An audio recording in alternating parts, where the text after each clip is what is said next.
റാന്നിയിൽ കുടിവെള്ള പൈപ്പ് പൊട്ടി റോഡിന്റെ ഭാഗം തകർന്നു.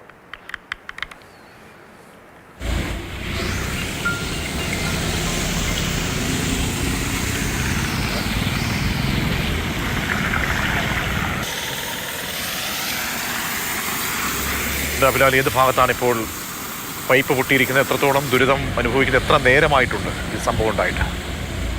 ഉച്ചയ്ക്ക് 12 മണിയോടുകൂടിയാണ് സംഭവം. പുനലൂർ മൂവാറ്റുപുഴ സംസ്ഥാന പാതയിൽ റാന്നി ബ്ലോക്ക് പടിക്കും നിരമ്പടിക്കും ഇടയിലാണ് റോഡിന്റെ മധ്യഭാഗത്ത് ടാറടക്കം ഇളകിപ്പോയത്. സ്വകാര്യ ടെലികോം കമ്പനിക്കായി ഇവിടെ കേബിൾ സ്ഥാപിക്കുന്ന ജോലികൾക്കിടയിലാണ് പൈപ്പ് പൊട്ടൽ ഉണ്ടാവുകയും വെള്ളം വലിയ തോതിൽ പുറത്തേക്ക് ചാടി അങ്ങനെ റോഡിന് മധ്യഭാഗത്ത് വലിയ കേടുപാട് സംഭവിക്കുകയും ചെയ്തു. ആദ്യഘട്ടത്തിൽ അല്പസമയം ഗതാഗതം ഉണ്ടാവുകയും ചെയ്തിരുന്നു. എന്നാൽ പിന്നീട് പോലീസും നാട്ടുകാരും ഇടപെട്ട് റോഡിന്റെ 2 വശത്തുകൂടി ഗതാഗതം പുനഃക്രമീകരിച്ചിട്ടുണ്ട്. അപായ സൂചന നൽകി പോലീസിന്റെ ചെറിയ സൂചനാ ബോർഡും ഇവിടെ സ്ഥാപിച്ചിട്ടുണ്ട്.